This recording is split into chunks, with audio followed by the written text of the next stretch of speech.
Hi everyone, it's me, the Amazing World of Autistic Fanboy 2002 here. Now, I just got back from seeing Five Nights at Freddy's 2.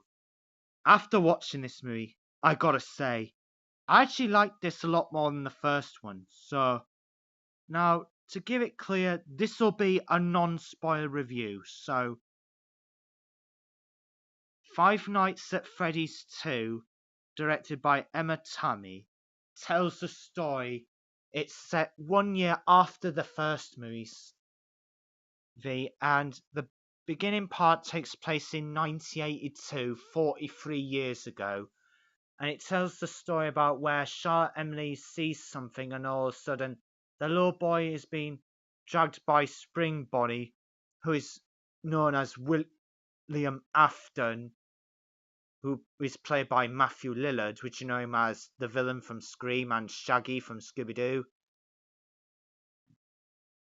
And of course, and all of a sudden, Charlotte Emily saves the little boy, and all of a sudden, only to find out that Charlotte Emily has been stabbed by William Afton, and then she dies, and the trapdoor activates, and then the puppet carries her, and then the pizzeria with the river shuts down, and then it fast forwards to 20 years later in 2002, the same year I was born. So you have Vanessa wakes up, played by Elizabeth Lale, and then you have Mike Schmidt, who is played by sorry, there's a message by my sister, Josh Hutcherson, which you know him in the Hunger Games and other movies and TV shows as well. And let's not forget Abby, played by Piper Rubio. So Abby goes to school, and then there's going to be a science fair project happening on Saturday. And you have Abby's teacher, played by Wayne Knight, which you know him in Jurassic Park and Space Jam. I have to say, I did not like Abby's teacher because he is just so cruel. But I felt bad for Charlotte Emily. And then the paranormal investigation team. Well, we'll get to that bit soon. So Abby wants to see her friends, the original animatronics that you see in the first movie, but then Mike tells her that they're broken and he can't go back there. And then Mike is on a date with Vanessa, and then when Mike gets back from a date, only to find out that Abby has gone to the original Five Nights at Freddy's location like you see in the game, only to find out that she tried to look for the animatronics, but then Abby felt sad that she can't find her friends again, which I really felt bad for Abby. Oh, poor Abby, I felt so bad for her. But then Mike surprised her with prizes that should be interested, but then Abby spies on the Faz talker, and then Abby talks to the Faz talker, and it takes her to a new Freddy Fazbear location like you see in the game, the one with the river, and it looks exactly like you see in the game. And then she's met with Toy Chica, voiced by, you get the Transformers actor Megan Fox. And then later, Abby takes her project to the science fair, and then she gave it to her teacher, and then her teacher breaks her project, leaving Abby so upset. And then, guess who's back? Corey Kenshin. But Corey Kenshin as the taxi driver only had one screen time. Unlike the first one, he had a screen time in the first movie and the post-credit scene on the first movie. But in the second film, he only had one But we managed to see Mike Schmidt's colleague, like you see in the first movie. Yeah, I'll say Mike Schmidt's colleague from the first movie was a bit misused, was underused, but thankfully he came back in the sequel. And then later, the paranormal investigation team go to the new Freddy Fazbear place, and then all of a sudden they meet up with Michael Afton. Yeah, which I won't give too much away about him because I do not want to get into spoilers. So,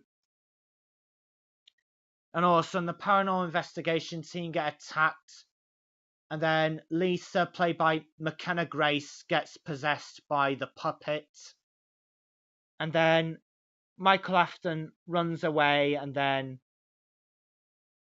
all of a sudden Abby activates that thing that allows the toy animatronics to roam freely outside of the pizzeria and out into the open, which was a mistake that Abby should not have done, because that leads them in, that triggers the toy animatronics into killing people. And then it's up to Mike and Vanessa. So Vanessa investigates the pizzeria, and all of a sudden she gets attacked by the puppet, who is actually Charlotte Emily. And then Mike was trying to search for Abby, and only to realize Abby wasn't there. And then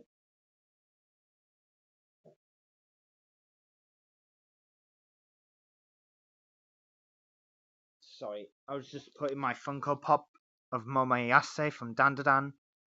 So back to the review.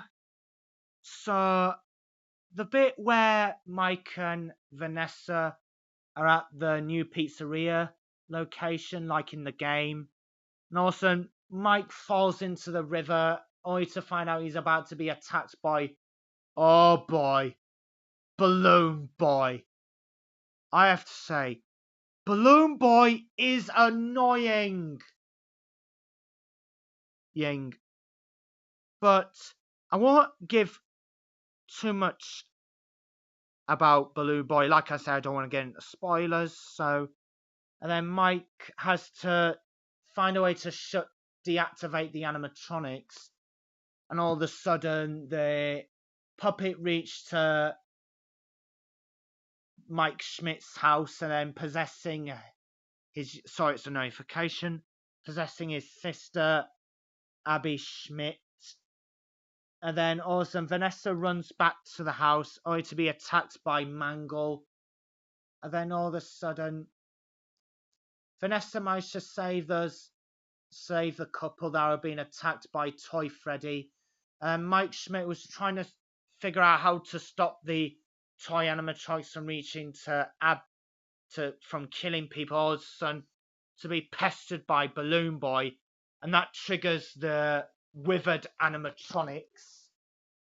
And then the good thing is Michael Schmidt managed to deactivate not only the withered animatronics but the toy animatronics as well. But all of a sudden they've been reactivated. The toy animatronics have been reactivated, and then Mike Schmidt managed to save Abby from being possessed by the puppet. And then all of a sudden the toy animatronics like Mangle, Toy Bonnie, Toy Chica, and Toy Freddy were attacking the Michael Schmidt and Abby and Vanessa. And of course we get to the villain. We all know the villain. Yeah, I'm not giving away spoilers. And then thankfully it managed to be the original animatronics managed to save Vanessa, Mike, and Abby.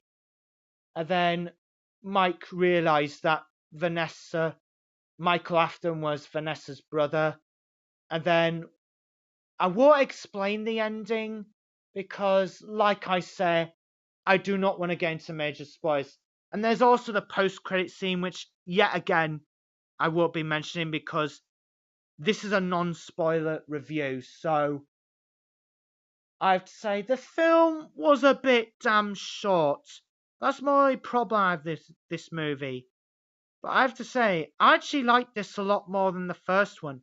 Yeah, during the post-credit scene, it is leading up to the third Five Nights at Freddy's movie, which I think it's gonna happen is Five Nights at Freddy's 3. So, which is leading up to Five Nights at Freddy's 3, which is gonna happen. Which I really do hope they make a Five Nights at Freddy's 3. So, despite all that, I give this film 7 out of 10. So, while it not maybe a perfect sequel, but but I like it a lot more than the first one. I think it's even better than the first one. So, thank you guys for watching my review, and stay tuned for my review on Avatar: The Way of Water.